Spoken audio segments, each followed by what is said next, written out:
Well, hey there, WellHouse Church. Pastor Cullen here, excited to be back with you for another week of storytelling.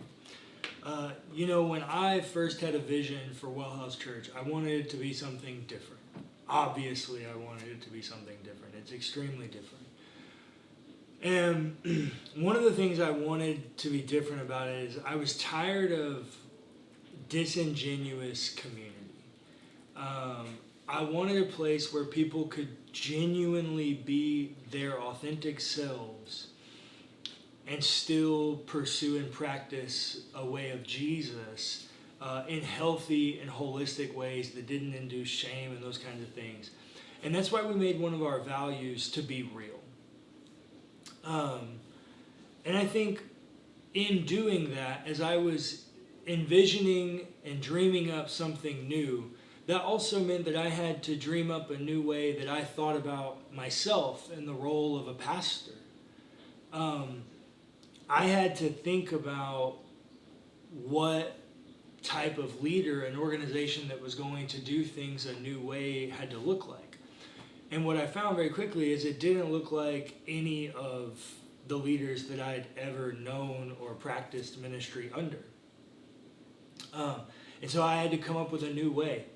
And as I was looking for biblical metaphors, the one that I landed on was shepherd, but I didn't love the language of shepherd.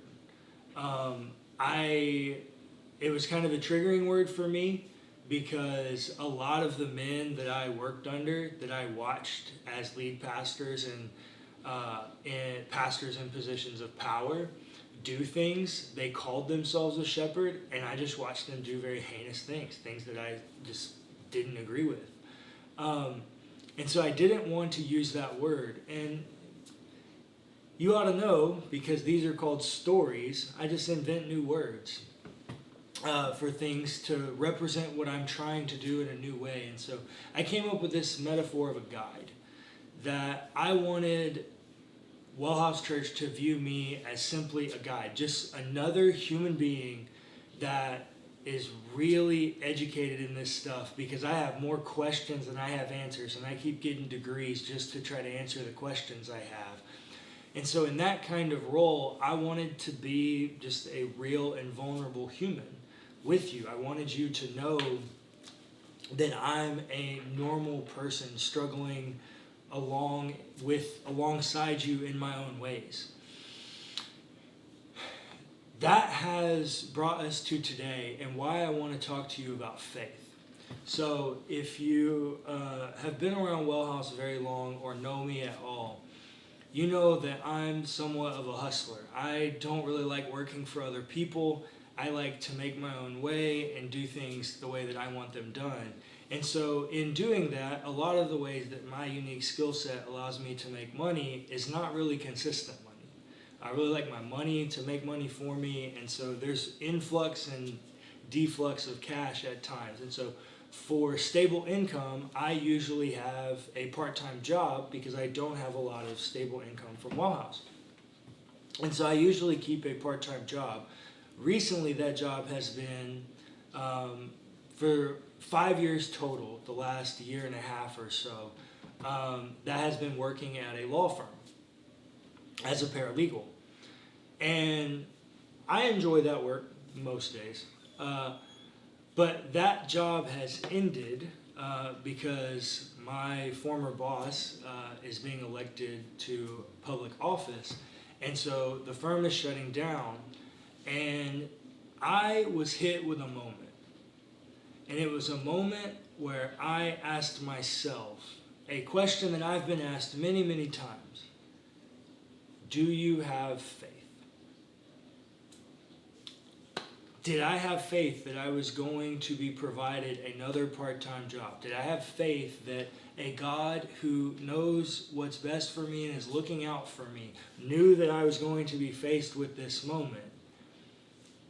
Was I going to have faith? Did I have faith?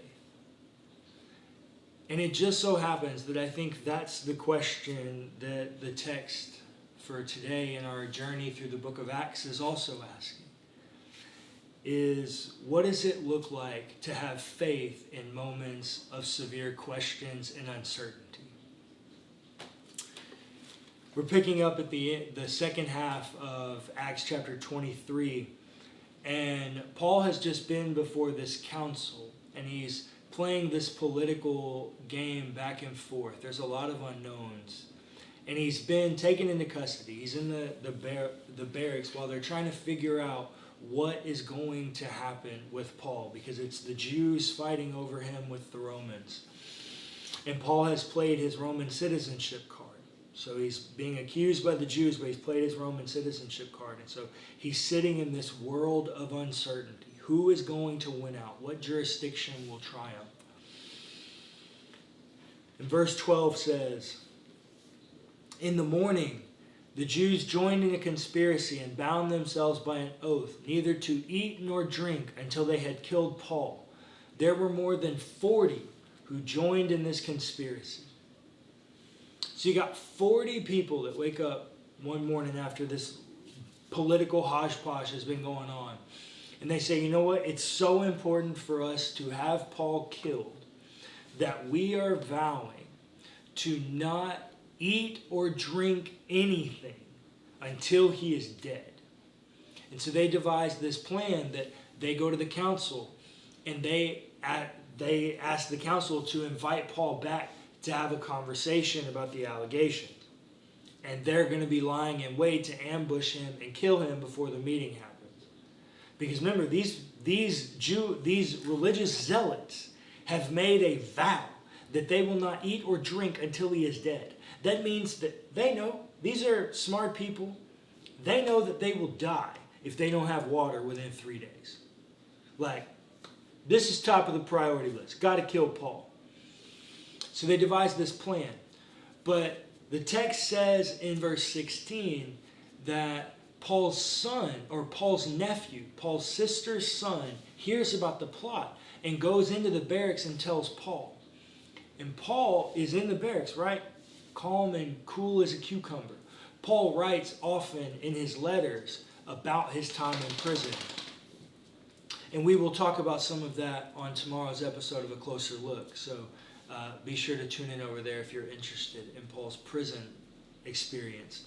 But Paul exists in a world of uncertainty and not great conditions in prison. And when his nephew comes and tells him, Paul, cool as a cucumber, calls to one of the centurions. Remember, these people are holding him because the Jews want to kill him, and he's a Roman citizen, and they are not sure that he's been condemned. So they're trying to keep him safe.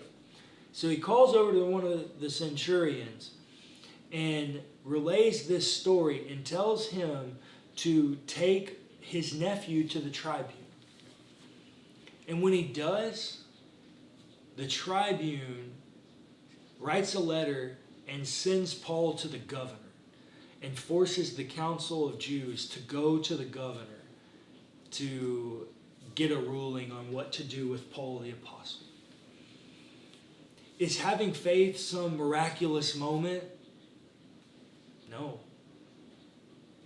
There's nothing miraculous that's happening right now. Paul is being an intelligent person, navigating what's being thrown at him to the best of his ability through the divinity within him and the way in which he's being led. And when things fall into his lap, he's not surprised because he expects that God is going to provide something in some way. And so as I sit before you today, I don't have another job, but I am not worried. Like, I fully believe that I will find work in some way. That's not my concern, because I think that's what it means to have faith. To believe that there is a divinity that is greater than us, caring for us, wanting the best for us, and helping us on our pursuit of life and liberation in the name of Jesus. I don't think it always looks like a miraculous sit there and pray. Did Paul pray a lot in prison? He sure did. But it also means being an intelligent person and navigating your waters and having faith that there will be doors that are fit for you, that God is going to direct paths for you to cross with people, and that things are going to happen. but it doesn't look like a glamorous moment of faith and a road to Damascus. I'm not sure that's what I want to communicate when I say I'm a person of faith or that I have faith. I don't know that that's the metaphor I want to operate with. And so, WellHouse Church, the question that I want to ask you today is, what understanding of faith do you want to have? What do you think it means to be a person of faith?